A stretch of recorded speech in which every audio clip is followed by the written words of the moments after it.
अस्सलाम वालेकुम फ्रेंड्स, मैं हूं राजा शुजात और आप देख रहे हैं राजा शुजात यूट्यूब चैनल और फेसबुक पेज। आज की वीडियो में बात करेंगे पाकिस्तान की डेवलपिंग पॉलिटिकल सिचुएशन के हवाले से, और सबसे इम्पॉर्टेंट बात जो है वो जनरल बाजवा साहब के जो इंटरव्यू आ रहे हैं उनके हवाले से बात करेंगे, और जो पॉलिटिक्स हो रही है इस पॉलिटिक्स को समझते हैं।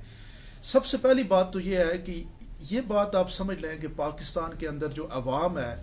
उसकी हैसियत क्या है, ये बात बड़ी इंपॉर्टेंट है। अगर आप वो इंटरव्यू देखें और फिर पाकिस्तान के अंदर जो डेवलपिंग ये जो बनाते हैं आपके ओपिनियन क्रिएट करते हैं जो हमारे साफ़ी हजरात हैं, इनकी गुफ्तगू और तज्ज़िया आप सुने तो आपको समझ आती है कि अवाम कहीं पे भी मैटर नहीं करती। अवाम की बात ये सिर्फ एक्सप्लॉइट करने के लिए इस्तेमाल करते हैं, जबकि इन्होंने सारी जो प्लानिंग की होती है वो प्लानिंग इनकी सबसे पहले से बंद कमरों में बैठ के इन्होंने कर ली होती है और उसके बाद उसको एग्जीक्यूट करते हैं। अब आपको और हमें ये बात समझनी पड़ेगी कि क्या अवाम जिनका ये मुल्क है, जो असल इस मुल्क के वारिस है और जिनके लिए ये मुल्क लिया गया, वो क्या इसी तरह से भेड़ बकरियों की तरह रहेंगे? मिसाल के तौर पे जनरल बाजवा साहब ने कहा कि हम ये चाहते थे कि इमरान खान साहब जो है वो बुज़दार साहब को हटा दें और जनाब असद उमर को हटा दें, और फिर हमने कहा जी असद उमर और बुज़दार को हटा दिया जाए, तो इमरान खान ने हमारी बात असद उमर की हद तक तो मान ली लेकिन बुज़दार साहब की ऐसी हद तक नहीं मानी। फिर उसके अलावा फिर उन्होंने ये कहा कि शहबाज शरीफ साहब जो हैं वो बड़े ही आंखें नीचे करके बात सुन लेते हैं और उनको कोई गुस्सा नहीं आता और जो तलख बात करें तो। लेकिन पॉइंट जो समझने वाला है ना,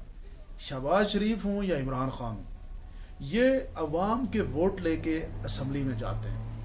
इनके पास अवाम का मैंडेट होता है, और जो वज़ीर आज़म बनता है वो तकरीबन 170-175 सीटें लेके उसको वोट मिलती हैं, उसके बाद वो वज़ीर आज़म बनता है, यानी पाकिस्तान की अक्सरियत का वो नुमाइंदा होता है। और उस वज़ीर आज़म के हवाले से ये बात की जा रही है कि हमने उसको डांटा, हम जब उसके पास गए तो हमने उसको ये कहा तो वो में हमारी बात उसने इस तरह मानी और इस तरह नहीं मानी। मुबैना इंटरव्यू की बात कर रहा हूँ मैं, उस पॉइंट ऑफ व्यू से बात कर रहा हूँ। अभी मुझे इसमें हकीकत कितनी है, सच्ची है, अभी सुना है कि वो उन्होंने उस इंटरव्यू को रिफ्यूट भी कर दिया है, लेकिन मैं वो एक बुनियादी पॉइंट जो आप लोगों के सामने रखना चाहता हूँ कि अवाम के नुमाइंदा हुकूमत और प्राइम मिनिस्टर जो अवाम का नुमाइंदा होता है वो किस तरह से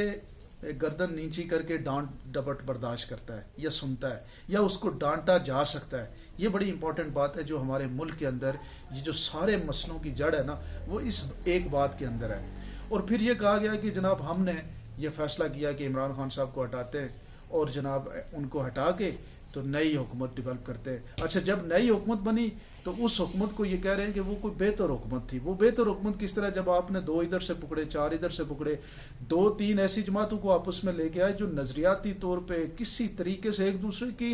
एंटी जो फोर्सेस थी उनको आपने इकट्ठा करके जनाब खड़ा कर दिया। इसका मतलब यह है कि वो जिसको साफ़ी कहते हैं प्रोजेक्ट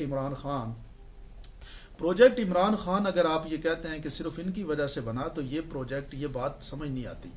आप देखें कि इमरान खान साहब का जो पिछला इलेक्शन था जो वो हारे, जिसपे नवाज शरीफ साहब वज़ीर आज़म बने, और उसके बाद ये जो इलेक्शन था, उस इलेक्शन के अंदर भी पॉपुलर वोट आप चेक कर लें कि किस लेवल पे लोगों की इमरान खान साहब से या वोट इमरान खान साहब को वो दे रहे थे और किस लेवल पे इमरान खान साहब के साथ थे। हर हलके को आप स्टडी कर लें कि इमरान खान साहब को जब हराया गया और उसके बाद इमरान खान साहब ने 4 हलकों के हवाले से बात की जाके कि भाई मेरा इलेक्शन चोरी हुआ है, तो अगर इमरान खान साहब कोई प्रोजेक्ट होते तो वो फिर उनको तो बड़ा चुप करके आराम से बैठ जाना चाहिए था और प्रोजेक्ट सक्सेसफुल हो जाता। आज उस प्रोजेक्ट की मुझे ये बात बताएं कि क्या पाकिस्तान के अंदर वो प्रोजेक्ट चल रहा है? नहीं होगी कि एक साफियों ने पूरी एक रट लगाई हुई है कि इमरान खान एक प्रोजेक्ट था और उस प्रोजेक्ट को लॉन्च किया एस्टेब्लिशमेंट में। अब एस्टेब्लिशमेंट की हमें जनरल बाजवा साहब की जो इंटरव्यू मुबैना हुआ उसके बाद ये बात नहीं समझ आ रही कि अगर प्रोजेक्ट इमरान खान लॉन्च हो रहा था तो उस वक्त एस्टेब्लिशमेंट शहबाज शरीफ साहब के साथ क्यों बात कर रही थी?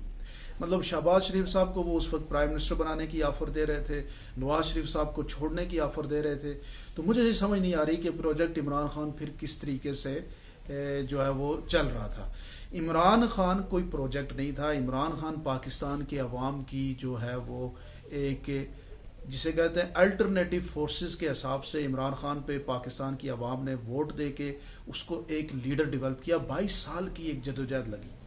इससे पहले किसी लीडर को جو پروجیکٹ کے طور پہ آئے ان کو کوئی 22 سال کی جدوجہد نہیں لگی.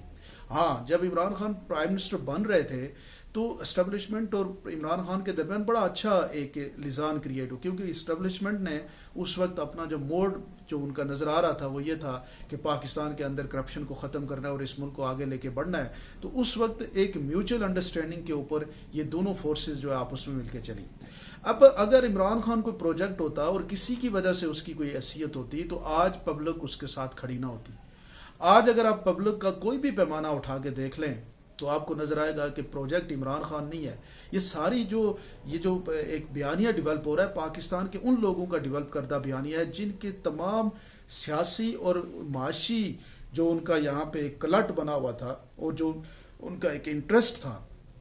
جسے آپ کہتے ہیں سٹیٹس کو, اس سٹیٹس کو سارے کو جب عمران خان نے چیلنج کیا تو وہ سٹیٹس کو سب مل کے جو ہے وہ عمران خان کے حوالے سے شروع ہو گیا کہ ہم نے جناب اس کو لوگوں کے سامنے اس کو منیمائز کرنا ہے یا اس کی جو حیثیت ہے اس کو کم کرنے کی بات کرنی ہے. اور انہوں نے پھر اس طرح کی اختراعیں نکالنی شروع کر دی کہ یہ کوئی پروجیکٹ تھا. عمران خان آج پاکستان کی پبلک میں سب سے جسے کہتے ہیں جس کو سب سے زیادہ پاکستان کی پبلک بھی چاہتی ہے اور جس لیڈر کے ساتھ سب سے زیادہ کنیکٹڈ ہے پاکستان کی پبلک وہ عمران خان ہے. اگر کوئی پروجیکٹ ہوتا تو وہ کسی صورت میں پبلک جو ہے وہ عمران خان کے ساتھ نہ ہوتی. لیکن میں یہ کہہ رہا ہوں کہ ہم جب ان پروجیکٹس کی بات کرتے ہیں کہ ہم نے پروجیکٹ شہباز شریف لگا لیا, ہم نے پروجیکٹ عمران خان لگا لیا, تو وہ پاکستان کا بڑا پروجیکٹ جو ہے جس میں پاکستان کی فلاح ہونی چاہیے, پاکستان کی عوام کی ترقی ہونی چاہیے, پاکستان میں بزنس کی ترقی ہونی چاہیے, اس پروجیکٹ کے اوپر پھر سارے لوگ کیوں نہیں بات کرتے. اب پروجیکٹ شہباز شریف کے بعد نتیجے میں آپ آج پاکستان میں تاریخی مہنگائی دیکھ رہے ہیں. مطلب کچھ سمجھ نہیں آ رہی کہ اس پروجیکٹ کو لانے کی کیا ضرورت تھی جب ایک پروجیکٹ ان کے مقابلے میں چل ہی رہا تھا اور جس پہ عوام کافی حد تک مطمئن بھی تھی. اور اب ایک سال کے بعد جب الیکشن ہوتا تو اس پروجیکٹ سے اگر مطمئن نہ ہوتی تو ان کو چینج کر دیتی, ایک پروسیس کے تھرو کام ہوتا تو پاکستان کے لوگ بھی جو ہے ان کو بھی یقین ہوتا کہ ہمارے ملک کے اندر ایک ڈیموکریٹک سسٹم ہے جس کے طریقے سے یہاں پہ قیادتیں چنی جاتی ہیں اور حکمران چنے جاتے ہیں. یہ سارا کچھ ہم نے جو ہے وہ ختم کر دیا. اور اب کیا ہے جی, اب آج پاکستان کی آج کی صورتحال میں پاکستان میں آئین اور قانون کی بات کوئی نہیں ہے. قانون اور آئین انہوں نے اپنی مرضی کا بنایا ہوا ہے, جس کے اوپر چاہے مقدمے کر لیں. قانون اور آئین کی بنیاد کے اوپر لیڈر جو ہے, ایک لیڈر کو ہر صورت میں عدالت میں پیش کرنا ہے, اور دہشت گرد جس نے فائرنگ کی عمران خان کے اوپر اس کو عدالت میں نہیں آنا چاہیے. ایک لیڈر جو ہے وہ 50 روپے کے اسٹامپ پیپر پہ وارنٹ گرفتاری کے باوجود گرفتار نہیں ہو رہا, اور 50 روپے کے اسٹامپ پیپر پہ 30 دن کی چھٹی لے کے علاج کے لیے گئے تھے, اور وہ آج 3 سال کے بعد پاکستان کے فیصلے کر رہے ہیں. یہ ہے آئین اور قانون. کوئی قانون, کوئی آئین, کوئی سمجھ نہیں آ رہی کہ ہمارے ملک کا آئین اور قانون کام کیسے کرتا ہے.